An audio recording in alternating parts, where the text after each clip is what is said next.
To understand a people, you must understand the people's history. In a previous video, I had mentioned some stories of the first emperor of China, whose name was Yin Zheng, and his relation to the Great War. And today I'll mention something. I will tell you a story, or a historical story about his birth, which was very interesting. Now, I had mentioned also in my previous video that the first emperor conquered the other 6 kingdoms and linked the sections of the Great War together. And today I will describe some interesting backgrounds about this first emperor, of stories of how he was born and the intrigues that surrounded it. Now, please note that in this picture that I show here, I got it from some historical drawings, and I don't think that emperor actually looks like that, and I don't think he was as ugly as the picture depicts, because his mother was a very beautiful woman and his father was a prince, so it's not likely that he was that ugly.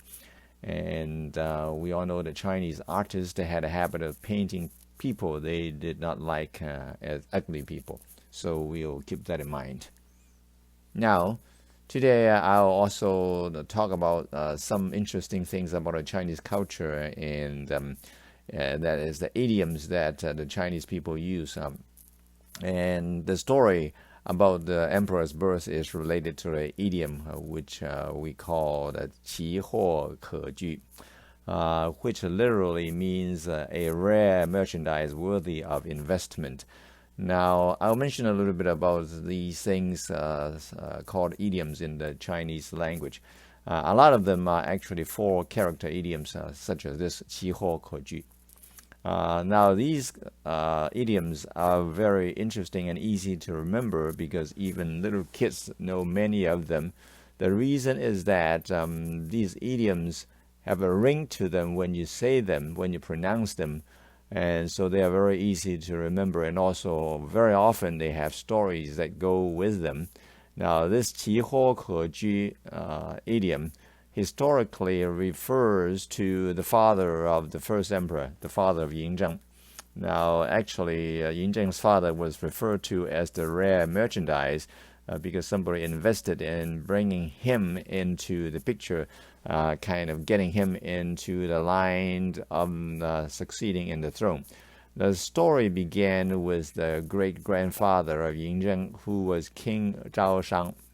Now, at King Zhao Xiang's time, there was a lot of conflicts between the countries, between the different kingdoms, which is called the period of 7 kingdoms, during which 7 kingdoms vied for dominance in central China, around the area between the Yellow River and the Yangtze River, which was, of course, the origin of the Chinese culture. And even today, actually, that was the most populated area in China.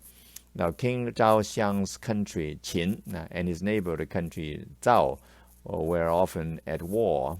And as a result, King Zhao Xiang sent one of his many grandsons, whose name was Ziyi, to the country Zhao as a hostage ambassador.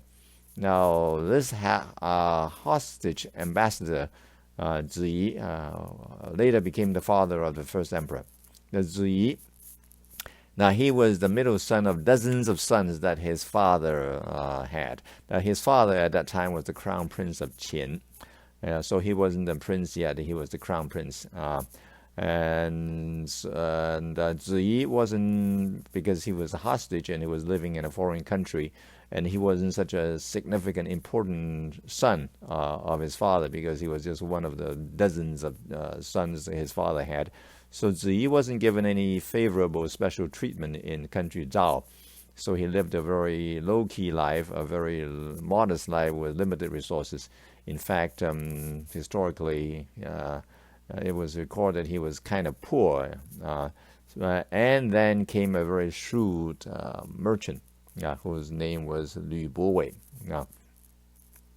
Now, this guy was a very successful merchant at that time already. He had lots of money and a lot of influence. Now, by chance, he met, well, maybe not by chance, by design or whatever, because, well, he was very shrewd and he saw opportunities. Anyway, he met this prince in country Zhao. And he noticed that the prince wasn't doing really well. So this merchant saw a rare opportunity, and historians describe it. Lu wanted to talk about this plan that he had with his father to make sure everything was fine. And Lu asked his father, okay, father, if you invest in land, how much profit will you get? And if you invest in jewels, how much profit can you get? And if you invest in cultivating a political figure, a royalty, how much would the return be? And his father said, regarding the other investments, the first investment, the return would be maybe a few folds, but the latter, the return is countless.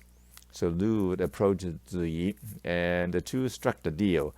Lu would use his resources to help Ziyi establish Ziyi as a classy, intelligent, capable aristocrat.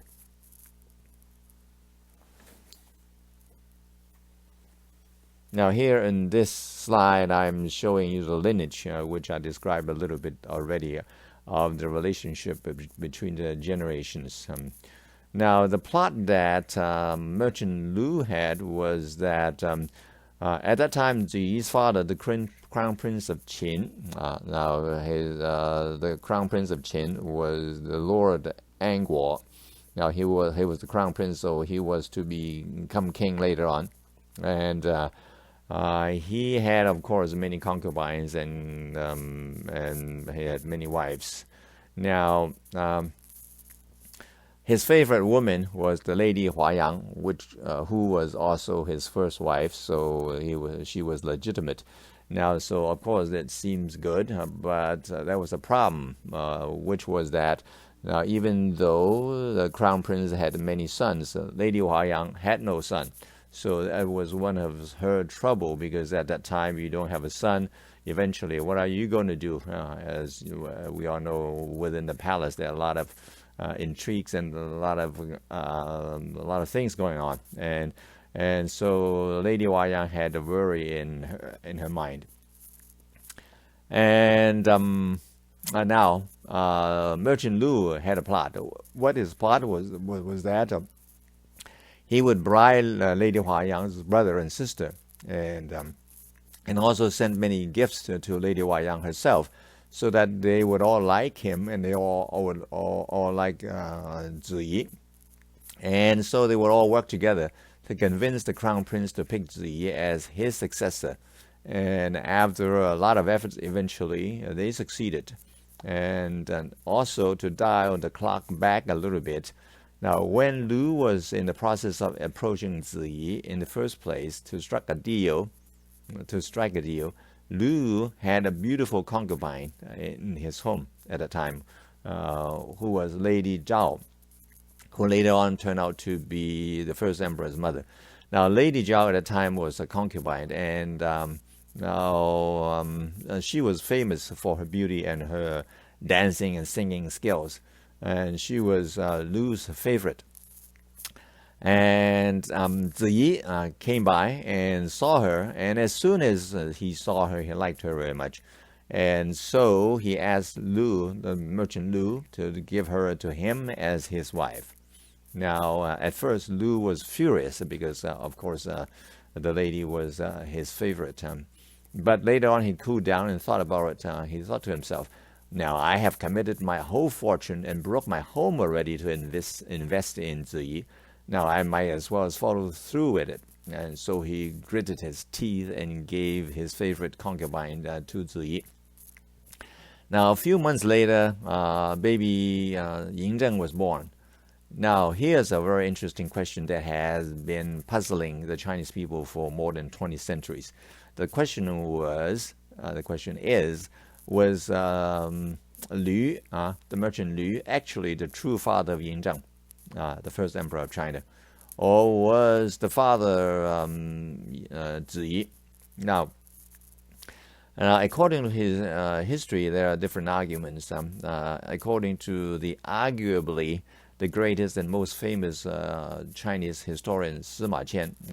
In Sima Qian's book Siji, which means a record of history. Now, Sima Qian injected a few words which imply that Merchant Lu knew that his concubine was pregnant when he gave her to Ziyi. Now, this is a bombshell in history of China. Now, jumping forward, the baby Yin Zheng pretty soon started growing up, and when the boy was a few years old, the situation between the countries turned sour. Between the country Zhao and Qin turned sour, and a war broke out between the countries. Now, the king of Zhao was about to do harm to Ziyi and his family because he was hostage. The whole family was there as hostage. Lu got wind of it, and he spent a lot of money and after a lot of effort, he was eventually able to get them out of town, and eventually the whole family was able to get out of Zhao, and finally they made their way back to Ziyi's home country, Qin. Now, many years later, Yin Zheng's great-grandfather, Zhao Xiang, died, and his grandfather, the crown prince, Lord Anguo, became king. However, within a few years, he died also. And then Yin Zheng's father, Ziyi, became king. Now, he did not last long either. So within a few years of his father's death, Ziyi himself died as well at the age of 35. And the young boy, Yin Zheng, at the age of 13, was put on the throne. Now, at that time, of course, the shrewd merchant Lu, being close to them and being in the thick of the plot, he became the young king's prime minister, and so he was able to hold power for quite a while. So eventually, Yin Zheng grew up and knocked off all the competitor countries around him and became the first emperor of China, and history was made. And thus we see the Great War and many other stories of the first emperor. Now, there are many other interesting stories about the first emperor, as I had mentioned, about assassination attempts on his life, and which were unsuccessful, and also stories about sordid sexual scandals of his mother, who now was the queen mother, the Lady Zhao. And so I'll refer back to that a little bit now. This sexual scandal actually turned into a political scandal, which also involved Lu, who was the Lady Zhao's former husband. Now, by this time, Yin Zheng had become a master ruler of his own right. So all this scandal was a big problem that he had to put down because this merchant Lu had put a fake eunuch who has never been castrated. He put the fake eunuch in the service of the queen mother because the queen mother was still young and had wanted sexual favors. And so that was really a huge scandal. Of course, all that was behind the back of Yin Zheng, the emperor. But of course, the emperor wasn't stupid, and so he was growing up, and he conquered the other kingdoms in that period. And pretty soon, this fake unit actually wanted to subvert the rule of Yin Zheng. And also, of course, he was challenging the merchant Lu, the prime minister, as well. So he was trying to, the fake eunuch was trying to get a coup to get rid of the emperor. Of course, the emperor at this time became a master ruler of his own right, a man with an iron will and iron fist. So quickly he put down the coup and had the fake eunuch executed along with all his relatives and his children. And so that was the end of all that. And as far as Lu himself, since he was the headwater and the origin of the scandal, he knew that he would get into trouble, so he killed himself. Now, so that was the story about the birth of Yin Zheng, which is very, very complicated. And how many and how much of these stories are true? Now, of course, those are in the historic books, but as I mentioned historians and artists had a habit of painting people they don't like in the bad pictures. So looking back, if we think about it, well, all that is up to interpretation. And since the emperor was a shrewd, cruel, ruthless man and hated by many people, I won't be surprised that historians took liberty in writing history and bending facts somewhat to suit their own agenda and painting the first emperor and those close to him in a darker light.